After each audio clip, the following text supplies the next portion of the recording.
बिस्मिल्लाहिर्रहमानिर्रहीम, अस्सलाम वालेकुम। अच्छा स्टूडेंट्स, हमारा ओ लेवल बिजनेस स्टडीज़ की सीरीज़ का ये दूसरा लेसन है, ठीक है। पहले लेसन में हमने सिर्फ इंट्रोडक्शन लिया था, पेपर डिस्कस किए थे, दोनों पेपर का पैटर्न और सिलेबस। अब आज आ गए हैं हम लेसन 2 पे, वो है बिजनेस एक्टिविटी, ठीक है। तो मैंने शुरू में भी बताया था कि अगर आप लोग चाहते हैं कोई ख़ास अलग से कोई टॉपिक को, तो उसको डायरेक्ट भी आप कर सकते हैं सर्च, ठीक है। लेकिन अभी लेसन ही हमने स्टार्ट लिए हैं।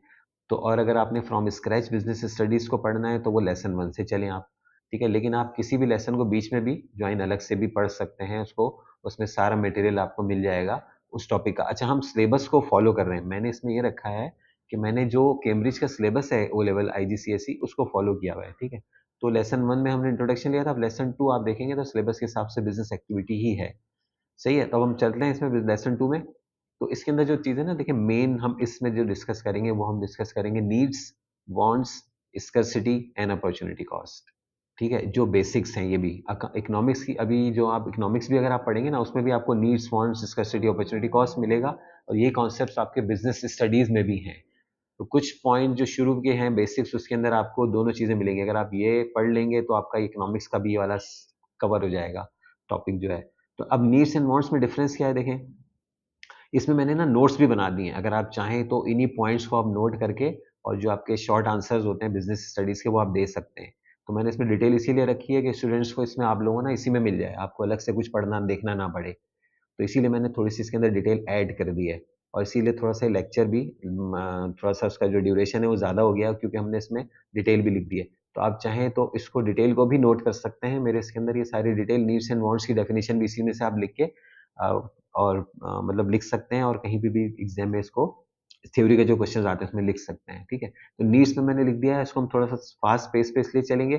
मैं बता के आपको चलूँगा फ़ास्ट पेस पे, लेकिन आप पढ़ेंगे इसको आराम से डिटेल में, क्योंकि लेक्चर तो उसमें है, यूट्यूब पे आप इस पे ले सकते हैं। तो a purpose of business activity is to provide consumers with goods and services that meet our needs and wants. अब आपको नीड्स एंड वांट्स का डिफरेंस समझ लेना है। देखिए नीड्स जो है ना, वो इसमें आप पढ़ लीजिएगा, मैं आपको वैसे एक्सप्लेन भी कर देता हूँ। नीड्स जो होती हैं वो हैं कि without which we can not survive, यानी without needs we can not survive. हम जिंदा नहीं रह सकते, we can not live. But without wants we can survive और पीपल सर्वाइव, ठीक है। क्योंकि देखें, जो अब नीड्स में क्या क्या आ जाती है, वाटर है, फूड है, शेल्टर है, क्लोथिंग है, ये एसेंशियल्स है ना फॉर द लिविंग। अगर ये नहीं होंगे तो हम जिंदा नहीं रह सकते। तो इस अब इसका मतलब क्लियर हो गया कि नीड्स कौन सी चीजें हैं जिसके बगैर हम जिंदा ही नहीं रह सकते, ठीक है। मैंने मेंशन कर दिया है, without needs people can not survive, ठीक है। अच्छा, वांट्स जो है देखें, वांट्स में क्या आ जाता है, मोबाइल फ़ोन, कार्स, हॉलिडेज़, ठीक है ना, गेम्स, ये लग्ज़रीज़ में आ जाती हैं, यानी इसके बगैर हम रह सकते हैं, ठीक है ना। तो अब आप मुझे बताएं ना, मोबाइल फ़ोन, कार्स, मोटरसाइकिल्स, इसके बगैर हम रह सकते हैं ना, तो ये नीड्स नहीं है, ये वांट्स हो गई। तो ये बेसिक डिफरेंस है इसका, ठीक है।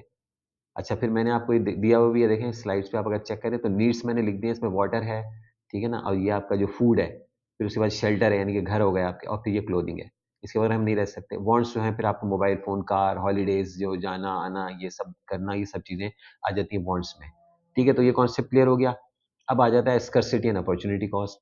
ये भी बहुत इंपॉर्टेंट टॉपिक है और यही टॉपिक अपॉर्च्युनिटी कॉस्ट इकोनॉमिक्स में भी बहुत डिटेल में डिस्कस किया हुआ है। अब money alone can not solve the problems in the world, ऐसे ही है ना? मनी नहीं कर सकता ना। अब आपका पैसा है लेकिन चीज़ नहीं है, तो क्या खरीदेंगे आप? There are not just enough goods and services to meet the needs and unlimited wants of all consumers. मसला ये है कि जो वांट्स है ना लोगों की या हमारी, वो बहुत ज़्यादा है, अनलिमिटेड है। हर वक्त कोई ना कोई चीज़ चाहिए, ऐसे ही है ना। अब अगर हमारे पास देखें, आप सोचें आपके पास फ़ोन है सैमसंग का, अब नया फ़ोन आ गया है सीरीज, हमें सीरीज चाहिए। आईफोन हमारे पास 16 है, हम बोलेंगे नहीं 17 अब आ गया, वो 17 चाहिए, ठीक है। और अगर कोई इसी तरह अगर आप देखें लैपटॉप है, लैपटॉप को देख लें, कोई छोटा लैपटॉप है, पुराना हो गया, बोले नहीं नहीं, ये तो पुराना हो गया भाई, हमें नया वाला चाहिए। अब नया चाहिए, फिर नहीं डेल भी नहीं चाहिए, हमें आई आई एप्पल चाहिए। तो ये सब चीज़ें वांट्स में आ जाती हैं। इसके अब ये तो अनलिमिटेड वांट्स है हमारी, ये तो कभी पूरी नहीं हो सकती ना। जब पूरी नहीं हो सकती तो उसके लिए रिसोर्सेज़ कहाँ से आएँगे? रिसोर्सेज़ ही नहीं है हमारे पास उसकी पूरी करने के लिए। तो अब इसका मतलब है यही बेसिक इकोनॉमिक हमारी प्रॉब्लम है स्कार्सिटी की। यानी इसका मतलब है कि unfortunately there is not enough sources, resources हमारे पास नहीं है to produce goods and services. अब आपको पता है जो रिसोर्सेज़ हैं वो क्या होती हैं? रिसोर्सेज़ का मतलब है फैक्टर्स ऑफ प्रोडक्शन। जो मेन चीज़ है, ये बहुत इंपॉर्टेंट टॉपिक है इसका भी। फैक्टर्स ऑफ प्रोडक्शन जो कि 4 होते हैं। लैंड है, लेबर है, कैपिटल है और एंटरप्राइज है। अब लैंड क्या है? लैंड वैसे एक पीस ऑफ लैंड होता है ना सबके लिए, तो नहीं। इकोनॉमिक्स में, बिजनेस में जो लैंड है ना, उसका मतलब है all natural resources such as minerals, ores, fields, oils and forest. ये पूरा लैंड है। यानी अगर आपको जमीन का टुकड़ा है, उसके ऊपर का जो जो भी कुछ है वो, उसके नीचे जो मिनरल्स हैं वो, ओर्स हैं वो, उसके अंदर जो पानी है, जो उसका जो एटमॉस्फेयर है, वो सब चीजें collectively is called land in business. तो बिजनेस में लैंड सेम कहते हैं, ठीक है, सब कुछ आ जाता है उसमें लैंड में। फिर लेबर है। लेबर का मतलब क्या हुआ कि पीपल, जो लोग अवेलेबल टू वर्क हैं, वो लेबर है। फिर थर्ड है कैपिटल। यानी कैपिटल का मतलब है क्या हुआ? मशीनरी, इक्विपमेंट, फाइनेंस, जो हमें चाहिए कोई ना कोई चीज़ प्रोड्यूस करने के लिए, उसके बगैर हम कुछ प्रोड्यूस ही नहीं कर सकते। अब इन तीनों चीज़ों को कंट्रोल करने के लिए एक चीज़ होती है, वो है एंटरप्राइज। एंटरप्राइज के people prepare to take the risk of setting up businesses. ठीक है, ये एंटरप्राइज है। समझ लें, enterprise is central point that control all other three factors of production, और they are known as entrepreneurs. जो जो लोग एंटरप्राइज को हैंडल कर रहे हैं, उनको एंटरप्रेन्योर कहते हैं। ठीक है, तो अब हम आगे डिटेल में डिस्कस करते हैं, इसको भी चलते हैं इसके अंदर। आप फैक्टर्स ऑफ प्रोडक्शन को देख लें। ये सारे फैक्टर्स ऑफ प्रोडक्शन है आपके। ठीक है, ये लैंड हो गई।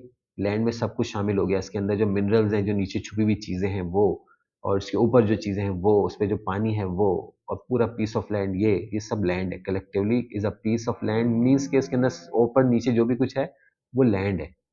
फिर लेबर है। देखें आप, लेबर में सब चीज़ आती है। जो भी लोग काम करते हैं, जो लोग वर्क करते हैं, वो लेबर है। जो भी लोग प्रिपेयर टू वर्क हैं, वो लेबर है। अब इसमें आपके इंजीनियर्स भी हैं, डॉक्टर्स भी हैं, सिंपल लेबर भी है, अनस्किल्ड लेबर भी है, स्किल्ड लेबर भी है, सब कलेक्टिवली लेबर है। फिर कैपिटल रिसोर्सेज में आपकी क्या आ जाती है? देखें आप, इसमें सारी चीज़ें हैं। मशीनरी है, इक्विपमेंट है, हैवी मशीनरी है, व्हीकल्स हैं, बिल्डिंग्स हैं, फैक्ट्रीज हैं, दैट इज द कैपिटल। और फिर इन सबको कंट्रोल करने के लिए एंटरप्राइज। एंटरप्राइज जो है वो लोग हैं। ठीक है ना, जो लोग रिस्क लेते हैं, जो इन्वेस्ट करते हैं, जो खरीदते हैं सब चीज़ें, बिजनेस करते हैं, रिस्क लेते हैं ना, वो एंटरप्राइज कहलाता है। एंटरप्राइज कलेक्ट कंट्रोल करता है लैंड, कैपिटल, लेबर, इस सारी चीज़ों को। और जो लोग हैं इसके अंदर एंटरप्राइज में, वो दैट आर एंटरप्रेन्योर्स। ठीक है। अब स्कर्सिटी की डेफिनेशन भी आप चाहें तो अलग से भी लिख सकते हैं। ठीक है, इसमें अगर चाहें तो स्कर्सिटी अलग से क्या, in any country and in the world as a whole, the factors of production are limited in supply. ठीक है, as there is never enough land, labor, capital or enterprise to produce all of the needs and unlimited wants of whole population, there is an economic problem of scarcity। बस वही जो मैंने चीज़ आपको explain की। अच्छा, इसमें कोई एक आध चीज़ की स्पेलिंग में मिस्टेक होगी, वो आप देखिएगा। तो इसमें शायद ऑल ऑफ आवर नीड्स या ऑल ऑफ द नीड्स की जगह वो एक स्पेलिंग मिस्टेक है, उसको इग्नोर कर दीजिएगा। और ठीक है, वो तो इसमें बस एक्सप्लेन मैंने आपको कर दिया। अब अपॉर्चुनिटी कॉस्ट क्या है? अब अपॉर्चुनिटी कॉस्ट का बात क्रिएट होती है जब हमें चॉइस हो। We make choice every day, we have to, as we have limited resources but so many wants. अब हमें देखना होता है कि भाई हमारी वांट्स तो ये हैं, अब क्या करें, हमें क्या चीज़ ज़्यादा ज़रूरी है वो हम करेंगे। We therefore have to decide which wants we will satisfy and those which we will not. कौन सी चीज़ें ज़रूरी हैं? All choices involving giving something up. कुछ ना कुछ हमें किसी चीज़, जब हम कोई चीज़ एक चीज़ लेते हैं तो कोई दूसरी चीज़ उसको छोड़ रहे होते हैं ना, तो गिव अप कर रहे होते हैं। This leads to opportunity cost. Should I take a bus to school or use the money for a new pen to write clear business note? पैसे है ना, अब पैसे में बस में ट्रिप पे चला जाऊँ, कोई अच्छी जगह पे जाऊँ, या कहीं घूमने चला जाऊँ, या मेरे पास इतने पैसे हैं तो मैं अच्छी सी कोई पेन ले लूँ, या मैं बुक्स ले लूँ। ठीक है, तो अब चॉइस है। We do not have the resources to satisfy all our wants, so the next best alternative that we give up becomes our opportunity cost. ठीक है, तो ये होती है अपॉर्चुनिटी कॉस्ट। फिर इसको इकोनॉमिक्स अगर आप पढ़ रहे हैं, इकोनॉमिक्स में बहुत डिटेल में है ये, लेकिन इसमें सिर्फ ओवरव्यू है बिजनेस में। अभी आप देख भी लें कि एग्जांपल्स ऑफ अपॉर्चुनिटी कॉस्ट मैंने अलग से दिए हैं, कि अगर इंडिविजुअल है तो वो हॉलीडे ले या कार ले। ठीक है ना। अब उसके बाद अगर बिजनेस है तो मशीन ए ले या मशीन बी ले। ठीक है, उसके बाद अगर गवर्नमेंट्स है तो उसको क्या बनाना है, उसको पीछे अगर न्यू रोड बनाए या नया स्कूल बनाए।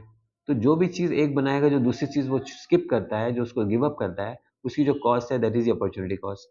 ठीक है, अब देखें, the individual chooses to buy the holiday, so the car becomes the opportunity cost. अगर वो हॉलीडे पे जाता है तो कार एक अपॉर्चुनिटी कॉस्ट हो जाएगी। अब देखें, बिजनेस आ गया। बिजनेस में the company decides to buy machine A, so machine B becomes opportunity cost. सही है। इसी तरह गवर्नमेंट में the government chooses to build the road, so the school becomes opportunity cost. यानी जो भी चीज़ वो छोड़ेगी, जो भी चीज़ एक हम स्कीव अप करेंगे, वही अपॉर्चुनिटी कॉस्ट होगी किसकी, जो चीज़ हम सिलेक्ट कर रहे हैं पहली। ठीक है, तो ये अपॉर्चुनिटी कॉस्ट का कॉन्सेप्ट हो गया। अब आ गया स्पेशलाइजेशन। ठीक है, अब स्पेशलाइजेशन में देखें, स्पेशलाइजेशन क्या है? In all societies the factors of production are in limited supply, ये हमें भी मालूम है।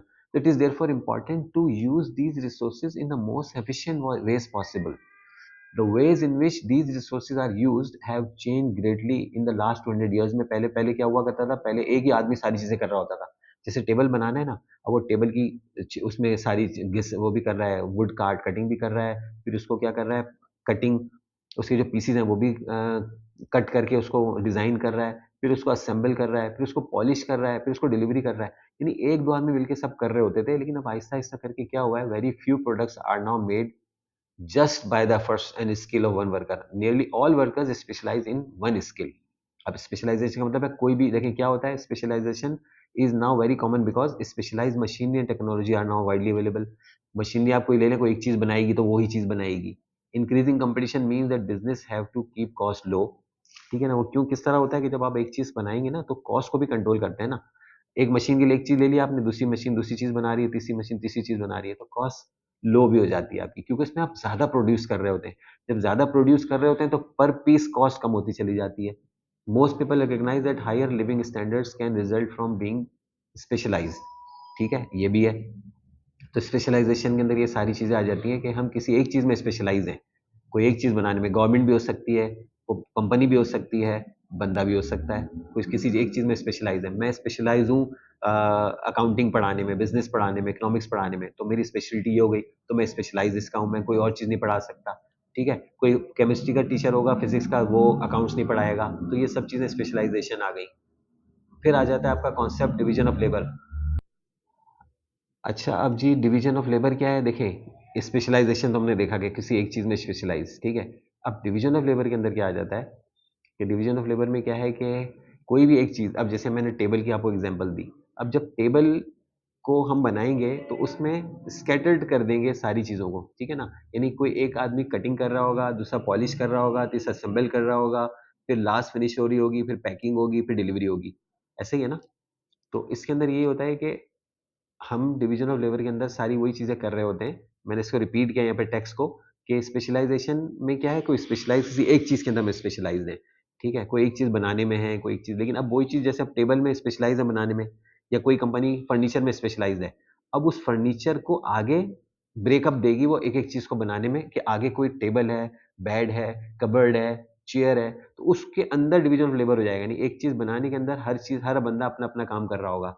अब देखिए इसके अंदर डिवीजन ऑफ लेबर में मेकिंग अ टेबल मैंने इसीलिए एग्जांपल दिया है कि इसने टेबल टेबल को भी बनाने में ब्रेकअप कर दिया सारी एक्टिविटी को तो इसे हम कहते हैं डिवीजन ऑफ लेबर ठीक है तो ये समझ में आ गया होगा आप लोगों को उम्मीद है मुझे कि अगर इसमें कोई क्वेश्चन हो तो आप मुझे कमेंट्स में भी लिख सकते हैं और ईमेल में आपको दे दूंगा बाद में तो ईमेल भी आप मुझे कर सकते हैं ठीक है अब आ जाता है जनाब लास्ट इसका पर्पज ऑफ बिजनेस एक्टिविटी कि भाई बिजनेस एक्टिविटी का पर्पज क्या है ठीक है पर्पज ऑफ बिजनेस एक्टिविटी क्या है जाहिर सी बात है कि देखिए हर बिजनेस का काम क्या होता है कि कोई ना कोई चीज़ प्रोड्यूस करे या तो वो गुड्स होगी या सर्विस होगी ठीक है अब देखिए इसके अंदर the purpose of all business is to combine all the factors of production to make products which will satisfy people's want simple सा है कि सारे बिजनेस का काम यही होता है कि वो फैक्टर्स ऑफ प्रोडक्शन को मिलाकर कोई ना कोई चीज़ प्रोड्यूस करे वो सर्विस भी हो सकती है वो गुड्स भी हो सकती है ठीक है ना वो गाड़ी भी हो सकती है वो बिल्डिंग भी हो सकती है वो कारपेट भी हो सकता है वो मोटरसाइकिल भी हो सकती है वो पेन भी हो सकता है ये तो गुड्स हो गई अब सर्विस क्या है बैंकिंग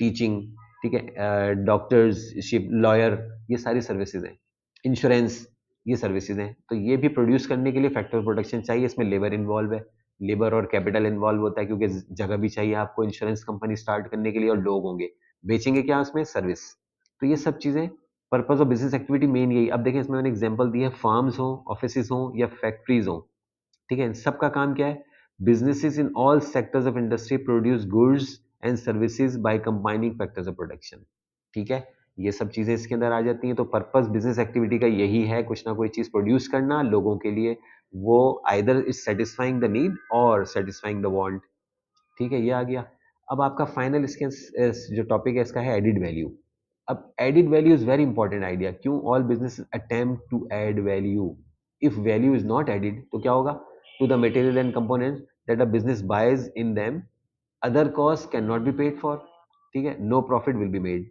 ना कोई प्रॉफिट मिलेगा ना ही दूसरी कॉस्ट कोई कवर होगी अगर आप उसमें कोई एड वैल्यू नहीं करते ठीक है आप कैसे एग्जाम्पल क्या है अब जैसे मैंने the selling price of a newly built house is suppose $200,000 है एक घर बनाया हमने the value of bought in bricks, cement, wood, जो जो चीजें इसके अंदर यूज हो रही है ना बनाने के लिए, अभी की बात हो रही है, वो समझ लेंगे $30,000 की हुई।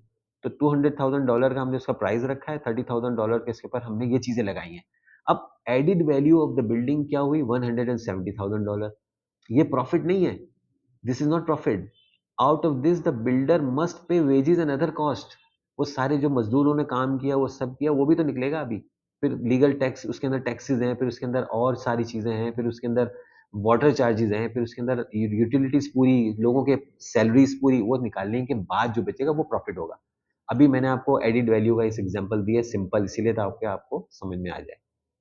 Added value is important because sales revenue is greater than the cost of materials bought in by the business. ऐसे ही है ना?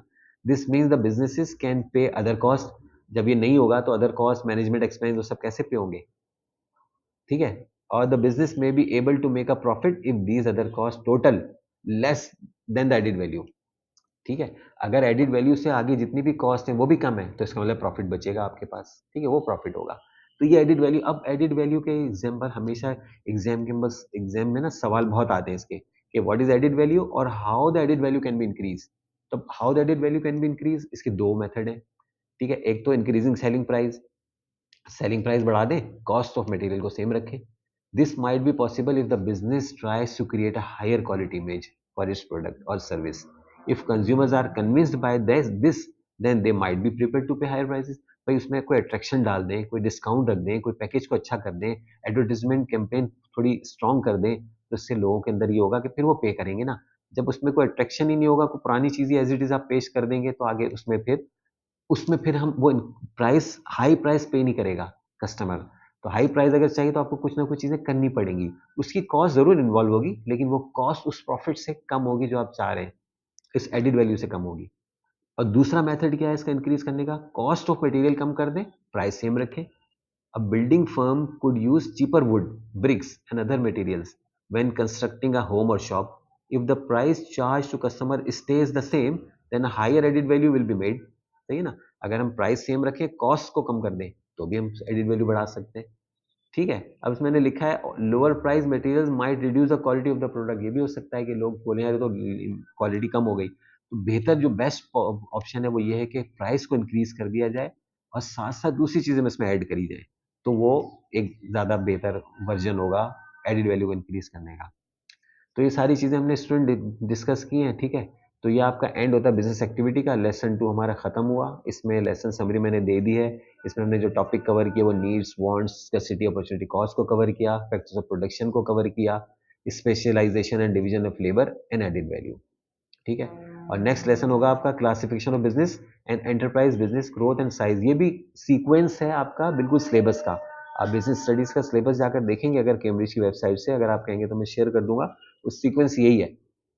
तो आप लोगों से मैं यही करूंगा कि आप लोग इस सीक्वेंस को फॉलो करें अगर पूरा बिजनेस स्टडीज समझना है। और मैंने इसमें अच्छी खासी डिटेल ऐड कर दी है आप लोगों के लिए, ताकि आप इन्हीं को नोट्स भी बना लें। अब आपको अलग से कुछ देखने की जरूरत नहीं है। ठीक है? और इसमें मैं अपोलोजाइज करता हूँ अगर कोई स्पेलिंग मिस्टेक्स वगैरह हुई हैं। तो अभी मैंने स्टार्ट लिया है, तो आप लोगों की सपोर्ट मुझे चाहिए। ठीक है? आइंदा आने वाले दिनों में बहुत अच्छे अच्छे लेसन भी मैं आपको दूंगा, और एग्जाम के हवाले से भी हम अलग से भी एक सीक्वेंस को लेके चलेंगे। ठीक है? अलग लेसन का वो होगा, वो एग्जाम के टाइम में थोड़ा सा पहले मैं वो करूंगा। उसमें किस तरह के क्वेश्चंस किस चैप्टर से आ सकते हैं, आंसर्स क्या हो सकते हैं, वो सब हम डिस्कस करेंगे। अभी हम सिलेबस को और कंटेंट्स को लेके चल रहे हैं, बुक्स के हवाले से जो कवर कर रहे हैं पूरे पूरे टॉपिक्स। ठीक है? तो उम्मीद है कि आप लोग उस चीज़ को, मेरी स्पेलिंग मिस्टेक और ये जो चीज़ें हैं इस चीज़ को इग्नोर करेंगे, और इसके लिए फिर दोबारा से अपोलोजाइज। ठीक है? तो इसमें आप लोगों की सपोर्ट चाहिए, क्योंकि अब थोड़ा सा स्टार्ट है, तो हम इसमें, और मैं मेहनत इसलिए कोशिश कर रहा हूँ कि आप लोगों को एक ही इसके अंदर सारी चीज़ें कवर हो जाए, लिखने के लिए अलग से कुछ ना देखना पड़े, इसी में से आप नोट्स बना लें, इसमें से देख लें। ठीक है? फिर इंशाल्लाह नेक्स्ट हम लेसन में अब आपसे फिर मिलेंगे। तब तक के लिए अल्लाह हाफिज़। खुदा